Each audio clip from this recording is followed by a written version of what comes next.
Hello dear B ए one students. तो आज की वीडियो में हम देखने जा रहे हैं बैकग्राउंड कैजुअली बाय नजीम एज़िकिल। और याद रखना कि बी ए वन के पेपर में इंडियन पोएट्स पे बहुत ज़्यादा गौर करना, क्योंकि तुम्हारी यूनिवर्सिटी भी इंडिया में है। और याद रखना कि इंडियन गवर्नमेंट ने जब से ये न्यू एजुकेशन पॉलिसी लाई है तब से इंडियन कोर्स या फिर इंडियन कॉन्टेक्स्ट पे ज़्यादा ध्यान दिया जा रहा है, इवन इलाहाबाद यूनिवर्सिटी में भी। तो you are watching study with Prakhar. Instagram handle है मेरा प्रखर त्रिपाठी 011। कॉन्टैक्ट नंबर है 9336903429 और टेलीग्राम ग्रुप है the late oasis. Comment section में इसका तुम्हें लिंक मिल जाएगा, तो परेशान होने की जरूरत नहीं है। ये वाला नोट्स या पीडीएफ भी तुम्हें वहीं पे मिल जाएगा। ये तुम्हारा टाइटल है, टाइटल अब तुम जान ही चुके हो, बताने की जरूरत नहीं है। Background casually by Nissim Ezekiel. तो सबसे पहले तो टाइटल की बात करें, मैं पोम नहीं पढ़ाने जा रहा हूँ, मैं नोट्स देने जा रहा हूँ। कि नोट्स यानी कि कोई भी सवाल आए, कैसा भी सवाल आए, कोई भी हो, कहीं से भी हो, कुछ भी पूछे, तुम्हारा जवाब बना रहे। तो सबसे पहले बैकग्राउंड कैजुअली टाइटल की बात करें तो टाइटल आयरनिक है। आयरनिक यानी कि बैकग्राउंड की बात करेंगे वो भी कैजुअल तरीके से, जो कि नहीं हो सकती है। बैकग्राउंड जब आदमी बताता है तो इमोशनल हो ही जाता है, कहीं ना कहीं कुछ ना कुछ पर्सनल वगैरह बता ही देता है। तो टाइटल आयरनिक है और अंडरस्टेटेड है, यानी कि बहुत हल्के में लिया जा रहा है। Through the word casually suggest a light tone, यानी कि लाइट टोन की बात होगी, लेकिन जो पोम होगी वो डीप और पर्सनल और हिस्टोरिकल सजेशंस या स्ट्रगल्स पे बात करेगी। यानी कि हिस्टोरिक इवेंट की बात होगी, डीप टोन की बात होगी, पर्सनल इंसाइट्स की बात होगी, making it a contrast significant, यानी कि टाइटल में ही कॉन्ट्रास्ट है। अबाउट द पोएट देखो, अच्छा याद रखना कि हर पोएट के बारे में इतनी ही लाइन तुम्हें लिखनी है। कितनी लाइन है ये, चलो गिनते हैं। 2 3 4 5, एक मैंने बोला नहीं है, ये मैं सोचना आवाज कट गई। 5 लाइन हर पोएट के बारे में तुम्हें बतानी है।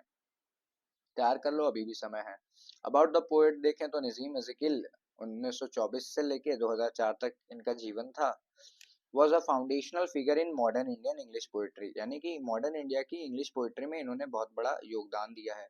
याद रखना, ये सब बातें लिखोगे, तुम्हारी बुक में नहीं दिया है, ये सारी बातें लिख के आओगे तो नंबर अच्छा पाओगे। Born into Bene Israel Jews family में पैदा हुए थे in Bombay. Ezekiel explored identity, alienation and modernity. ये आइडेंटिटी क्राइसिस पे लिखते थे, एलियनेशन पे लिखते थे, यानी एलियनेशन के थीम्स पे लिखते थे, और मॉडर्निटी के ऊपर लिखते थे। इंडियननेस इन हिज पोएट्री, यानी कि भारत के होने का प्रमाण इनकी पोएट्री में मिल जाता था। Background casually is a confessional autobiographical poem, यानी कि कन्फेशनल पोम है, यानी कि तुम्हें पोएट के बारे में बहुत कुछ जानने को मिल जाएगा इनकी पोएट्री से, यानी कि अपना ही घर का लेखा जोखा छाप दिया है पोएट्री में। Confessional poem that tracks his journey of self realisation, यानी कि इनको कब सेल्फ रियलाइजेशन हुआ, कब आत्मज्ञान की प्राप्ति हुई, इस तरह की ये पोम है। फिर आगे बात करते हैं फॉर्म एंड स्ट्रक्चर की। तो फ्री वर्स के फॉर्म में लिखा गया है, नो कोई राइम स्कीम नहीं है, कोई स्ट्रक्चर नहीं है, तो खुश हो जाओ। फर्स्ट पर्सन नरेटिव में है, यानी एक ही आदमी बोल रहा है और वो नजीम म्यूजिकल बोल रहे हैं। Presenting a chronological journey from childhood to maturity, यानी बचपन से लेके बड़े होने तक का लेखा जोखा समझा रहे हैं। टोन पहले सटायरिकल रहेगी, यानी व्यंग्य करेंगे। फिर सेल्फ डेप्रिकेटिंग, यानी कि खुद की ही बुराई करेंगे। फिर इंट्रोस्पेक्टिव, यानी खुद के अंदर झांक के देखेंगे। फिर रिजॉल्व, यानी नॉर्मल हो जाएंगे। इस तरह की टोन है, मतलब चार चार बार टोन शिफ्ट होती है। 44 लाइन्स है पोम में। कॉन्टिन्यूस स्ट्रक्चर है, इंजैममेंट है, यानी कि कोई कॉमा, कुछ ब्रेक हो, कुछ नहीं है, मस्त एकदम पोम चलती है, एक पानी की तरह बहती है और बहती हुई चली जाती है लगातार, मुसलसल बहती चली जा रही है पोम। मुसलसल यानी लगातार, उर्दू वर्ड है। अब देखो मेजर थीम्स की बात करें तो चलो इसको समझते हैं। पहली मेजर थीम है सर्च फॉर आइडेंटिटी, यानी कि तुम्हारे नजीम एज़िकिल खुद को ही ढूंढना चाहते हैं। The poem reflects the poet's quest to find his place in India and the world, यानी कि पोएट साहब चाहते हैं कि उनका जीवन इंडिया और वर्ल्ड में कैसे फिट होगा। टॉर्न बिटवीन कल्चर्स, वो कल्चर्स के बीच में फंस गए हैं। जूइश कल्चर, इंडियन अपब्रिंगिंग, यानी इंडिया में पालन पोषण हुआ और वेस्टर्न एजुकेशन मिल गया, यानी विदेश में जाके पढ़ाई करने का मौका मिल गया। ठीक है, इसमें फंस गए हैं। एलियनेशन एंड बिलोंगिंग, एलियनेशन का मतलब समझो, अभी तुम BA1 में हो तो थोड़ा समझ लो कि मान लो तुम अपने ही ग्रुप में हो, चार दोस्त समोसा खाने जा रहे हैं और तुम्हारा ही ग्रुप तीन दोस्तों के लिए समोसा खरीद लो और तुम्हारे लिए ना खरीदे, यानी कि तुम अपनों के बीच में भी पराये हो। जो कि आजकल घरों में भी हो जाता है, लेकिन तुम अपने के बीच में पराये हो। अब ज्यादा डिटेल में नहीं जाऊंगा, नहीं सबको लगेगा कि सर के घर में लड़ाई हुई है इसलिए ये सब भड़का रहे हैं।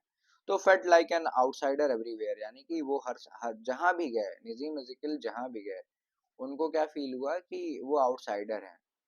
आउटसाइडर मतलब कि कहीं की कहीं वो बिलोंग ही नहीं करते। इन कैथोलिक स्कूल अ मगिंग ज्यू among the Wolves in India and abroad, यानी कि देखो एक लाइन आती है पोम में, अ मगिंग ज्यू among the Wolves in India and abroad, यानी कि इंडिया में रहते हुए, इंडिया में पैदा हुए बॉम्बे में, और वहां पे मगिंग ज्यू यानी कि एक ऐसा जीव जो कि खुद को ही अटैक कर रहा है, खुद को ही चोरी कर रहा है।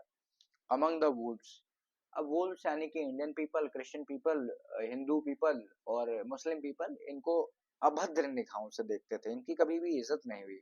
फाइनली रियलाइजेस, एक समय के बाद रियलाइजेशन भी होता है, my backward place is where I am showing acceptance of his root, कि माई बैकवर्ड प्लेस यानी कि मैं एक बिछड़ी या पिछड़ी जगह से आता हूँ जो कि इंडिया है, और वही मेरी रूट है। यानी कहने को तो इंडिया की बुराई कर रहे हैं, लेकिन सच्चाई भी यही है यार कि हमारे बीच में भी ऐसे लोग हैं जो अपनी इंडियननेस को भी बुरा बना देते हैं।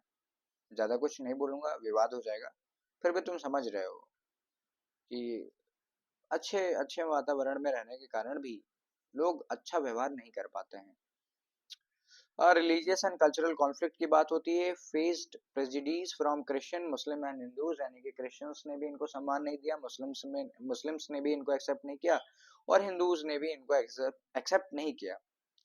और फिर देखो एक्सप्लोर्ड जाउडिज्म या फिर जुडाइज्म, जो जुडाइज्म ही पढ़ते हैं वैसे तो, ये यहूदी धर्म है, ज्यूस पीपल का एक धर्म होता है। जेन योगा स्पिरिचुअल सीकर, यानी कि फॉर्म में स्पिरिचुअलिटी की बात होती है, अच्छी अच्छी बात होती है। Struggle with multi religious multi cultural Indian society, और स्ट्रगल करते थे कि इंडिया में बहुत सारे रिलीजन है, इंडिया में बहुत सारे कल्चर है। अब जैसे मैं अपने घर में, मेरे ही घर में 4-5 लोग हैं, तो 4-5 लोग अलग अलग भगवानों की पूजा करते हैं, यानी कि मल्टी कल्चर हो गया ये। डिसइल्यूजनमेंट एंड रियलाइजेशन, तो एक वर्ड है डिसइल्यूजनमेंट, मतलब समझो आंखें खुल जाना, ऑपरेशन करा के आंखें नहीं खुलना, सच्चाई देख के आंखें खुल जाना। आंखें खुल जाना डिसइल्यूजनमेंट मतलब कि तुमने पहले किसी को जानने की कोशिश की, लेकिन तुमको लगा कि वो बहुत बेहतरीन इंसान है, लेकिन जब तुम उसको सच में जान गए तो लगा कि बहुत खराब इंसान है, तो तुम्हारी आंखें खुल गई, डिसइल्यूजनमेंट। ठीक है, अब आगे देखो, dreams of being a philosopher, rabbi और a saint all fade into disappointment. पहले राबी बनना चाहते थे, राबी मतलब समझो एक ज्यूस स्कॉलर होता है जो कि ज्यूस कल्चर को पढ़ाता है, समझाता है, जैसे हाफिज जी होते हैं, पंडित जी होते हैं, है ना, पीर फकीर होते हैं, उस तरह का कुछ। सेंट बनना चाहते थे, ऑल फेंट इनटू डिसअपॉइंटमेंट, कुछ भी काम नहीं किया इनके लिए, एक्सेप्ट हिज ऑर्डिनरीनेस या फिर कह लो कि ऑर्डिनरी है, यानी कि बिल्कुल आम इंसान है। I knew that I failed in everything, एक लाइन आती है पोएट्री में कि मैं जानता हूं कि मैं सारी चीजों में फेल कर गया। राइटिंग एंड पोएट्स रोल, यानी कि बाद में पोएट्री में ही ये बात करते हैं कि क्या पोएट का रोल है, क्या राइटिंग का रोल है। तो writing as salvation and betrayal, I did not know that words betray. अब यहाँ पे देखो, यहाँ पे क्या हो रहा है कि राइटिंग को बताते हैं कि सल्वेशन है, राइटिंग ही इनको क्या करा देगी, इनको भगवान के पास, ईश्वर के पास ले जाएगी। और इनको ये लगता है कि ये जो हर जगह से इनको धोखा मिला, क्रिश्चियनिटी समाज ने इनको एक्सेप्ट नहीं किया, हिंदुओं ने एक्सेप्ट नहीं किया, मुस्लिम्स ने एक्सेप्ट नहीं किया, किसी ने भी अगर एक्सेप्ट नहीं किया तो क्या पता राइटिंग इनको एक्सेप्ट कर लेगी। और क्योंकि शब्द यानी अक्षर चीट नहीं करते हैं, है ना, तुम्हारी पढ़ाई कभी भी तुम्हें धोखा नहीं देगी, बाकी अगर कोई और धोखा दे दे तो बात अलग है, तुम्हारी चॉइस है ये। कॉलोनियल लेगेसी एंड हिस्ट्री, यानी कि कॉलोनियल लेगेसी और हिस्ट्री की बात करते हैं। Mentions British army, British army की बात करते हैं, ब्योर वॉर की बात करते हैं। ब्योर वॉर क्या है? ब्योर वॉर ये ब्रिटिशर्स और साउथ अफ्रीकन के बीच में हुई थी, और कुछ ऑरेंज नेशनलिस्ट थे उनके बीच में ये लड़ाई हुई है। 11 अक्टूबर 1899 से लेके 31 मई 1902 तक ये लड़ाई चली है। दोबारा बोल दे रहा हूँ, ब्रिटिशर्स वर्सेस साउथ अफ्रीकन के बीच में लड़ाई हुई है 11 अक्टूबर 1899 से लेके 31 मई 1902 तक ये लड़ाई चली है। इसके बारे में जिक्र करते हैं कि कैसे ब्रिटिशर्स ने क्या किया था, साउथ अफ्रीकन को उजाड़ के रख दिया था, यानी कोलोनिज्म ने असली साउथ अफ्रीकन कल्चर को तहस नहस कर दिया था। His family history shows colonial entanglement and displacement, यानी कि इनकी जो फैमिली है वो भी यही दिखाती है कि कैसे ज्यूस पीपल को ब्रिटिशर्स ने इधर से उधर ढकेला है, और इवन हिटलर ने भी ढकेला है भाई, ज्यूस के साथ ही उसने सबसे ज्यादा बर्बरता की है। फिर अगली बात करें, टोन एंड लैंग्वेज के ऊपर सवाल आएगा तो क्या लिखोगे, तो टोन कैसी है? आयरनिक है, ह्यूमरस है, बिटर है, कन्फेशनल है और फिलोसफिकल। एक एक करके समझा देता हूँ। आयरनी समझो कि मान लो तुम्हारे मामा को रखा गया कि भैया इनको छोड़ देना, इनको फला फला जगह छोड़ देना। तुम्हारे मामा ही तुमको लपेट दिए, रास्ते में गिरा उरा दिया और तुम निपट लिए। तो आयरनी हो गई कि जिसको रखा गया उसी ने, जैसे कटप्पा को रखा गया था ना बाहुबली को बचाने के लिए, लेकिन कटप्पा ही मार देता है। ह्यूमरस मतलब जो मैंने अभी तुमको एग्जांपल दिया वो ह्यूमरस था। बिटर यानी कड़वा, जैसे तुम्हारे पापा लोग सच बोल देते हैं कि नहीं पढ़ोगे तो क्या होगा, खैर मेरे भी बोलते हैं। कन्फेशनल यानी कि जो मैंने लाइन बताई ना कि मेरे पापा भी मेरे बारे में ऐसा ही बोलते हैं कि नहीं पढ़ोगे तो क्या होगा, तो ये कन्फेशनल हो गया। फिर फिलोसफिकल, बड़ी बड़ी बातें करना। समझ रहे होगे, फिलोसफी बताने की जरूरत नहीं है, तुम सब समझदार हो, खुद ही फिलोसफर हो तुम लोग। Use of simple direct and conversational language, यानी कि इंग्लिश में भी नॉर्मल इंग्लिश की यूज की है, तुम्हें ऐसा नहीं लग रहा होगा लेकिन ये सच में नॉर्मल इंग्लिश ही है। सही से देखो तो कोलिक्युअल एक्सप्रेशंस एंड मॉडर्न सेंसिबिलिटी। कोलिक्युलिज्म के बारे में जानो कि बोलचाल की भाषा, बोलचाल की भाषा का इस्तेमाल हुआ है। A poet rascal clone was born. Rascal कौन बोलता है, रास्कल तो गाली है, लेकिन फिर भी कोलिकुलिज्म, अबे साले, अभी चोर, ये सब जो बोल देते हो, यही सारी चीजें हैं कोलिकुलिज्म, बोलचाल की भाषा। सरकाजम का यूज होता है सटायर का, यानी ताना कसते हैं। जैसे मम्मी लोग से बोल लो कि मम्मी मेरा सर दर्द हो रहा है, तो मम्मी यही बोलेंगी कि और चलाओ फोन, मम्मी मैं गिर गया और चलाओ फोन, ऐसी वाली बातें। Sarcasm and satire highlights absurdities of social, religious and personal expectations. Sarcasm क्या दिखाता है, भद्दापन दिखाता है। क्या किस चीज का भद्दापन सरकाजम दिखाता है, एब्सर्डिटीज। एब्सर्डिटीज का मतलब भद्दापन। किसके किसके ऊपर भद्देपन की बात हो रही है, तो सोशल यानी समाज कैसे भद्दा है, रिलीजन कैसे भद्दा है, और पर्सनल एक्सपेक्टेशन कैसे भद्दी होती है। कि तुमने एक्सपेक्ट किया कि तुम्हारे 50 में 50 आएंगे लेकिन 45 आ गए, तो अब तुम दुखी बैठे हो। बाद में पता चलता है कि तुम्हारे दोस्त के 22 नंबर आए और वो मौज काट रहा है, कि 22-24 नंबर आए कि वो पास हो गया है और वो मौज काट रहा है, तुम 45 नंबर ला के भी दुखी बैठे हो। तो ऐसा वाला है, सोशल एक्सपेक्टेशन भी भद्दा होता है। आयरनी की बात करें, the poem is filled with ironic lines, specially the title and that year I won the scripture prize. ये लाइन पूरी आयरनी है क्योंकि इनको कभी भी ये प्राइज नहीं मिला था। ठीक है। अल्यूजन की बात होती है, यानी कि इशारा करना, किसी चीज की तरफ इशारा करना। तो जीसस क्राइस्ट के ऊपर, जन के ऊपर, योगा के ऊपर, बियोर वॉर के ऊपर ये इशारे करते हैं, जो कि रिलीजियस है, फिलोसफिकल है और हिस्टोरिकल एल्यूजन है, यानी इशारा किया है इन्होंने। फिर इमेजरी इस्तेमाल करते हैं। ये इमेजरी कैसे, विविड इमेजरी इस्तेमाल होती है, हुडेड बुलॉक की, और उसके बाद स्क्रब्ड द डेक्स की, दे हॉग्ड एंड स्पैट की। ये सारी जो इमेजरी है, ये सारी जो इमेजरी है, इनका इस्तेमाल होता है। खैर इनका मैं मतलब भी आगे बता रहा हूँ, ठीक है, सो परेशान ना होना। इंजैममेंट इस्तेमाल होता है, यानी कि लाइन फ्लो करती चली जाती है, मुसलसल बहती चली जाती है, कहीं पे कॉमा फुल स्टॉप कुछ नहीं है। सिंबोलिज्म है, क्या है सिंबोलिज्म, देखो वो जो सिंबोलिज्म था बता दे रहा हूँ। नाइफ का मतलब यूथफुल रिबेलियन, यानी कि अभी तुम जवान हो तो तुम अपने मम्मी पापा की बात कम मानते होगे, यूथफुल रिबेलियन। फिर बुलॉग यानी एंसेस्ट्रल हार्डशिप। फिर शिप की बात की जाए तो journey of escape and return.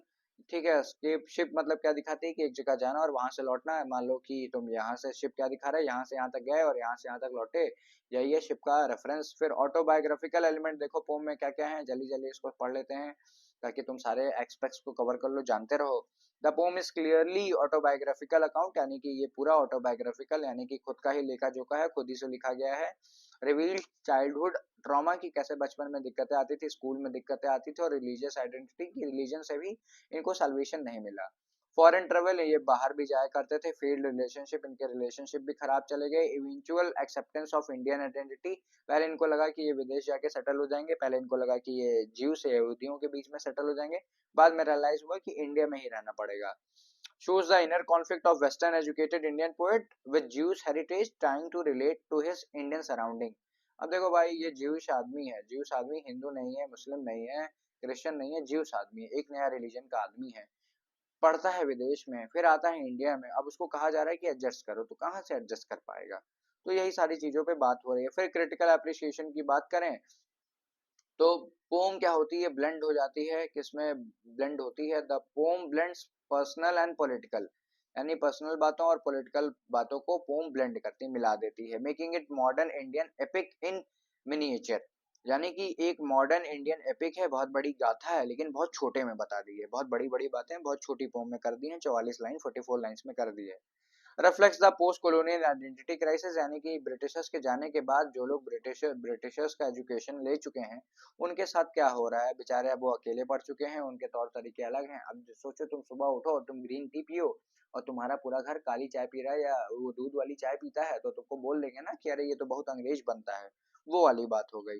Longing for stability in fragmented world, यानी कि ये आदमी चाहता था कि ये खुद को स्थाई कर पाए, और इसका जो वर्ड है वो बहुत फैल गया है।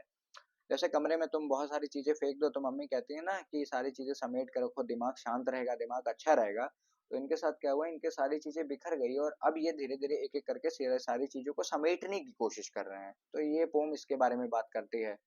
Ezekiel genius lies in his honesty, यानी कि ये फेमस है अपनी ऑनेस्टी के लिए, ह्यूमर के लिए, and ability to see himself critically. ये अपने आप का भी आकलन कर पाते हैं, जो कि कई लोग नहीं कर पाते हैं। जैसे एक कोट मैंने पढ़ा था कि अगर तुम बेवकूफ हो और तुम्हें मालूम है कि तुम बेवकूफ हो, तो तुम एक बुद्धिमान आदमी से चालाक हो जिसको वो ये नहीं मालूम है कि वो बेवकूफ है। अब जो समझना चाहता होगा वो समझ गया होगा। क्वेश्चंस की बात करें कि क्या इंपॉर्टेंट क्वेश्चन है, तो how does the poem background casually reflect Nissim Ezekiel search for identity and belonging, तो वो वाला सेक्शन पढ़ लेना।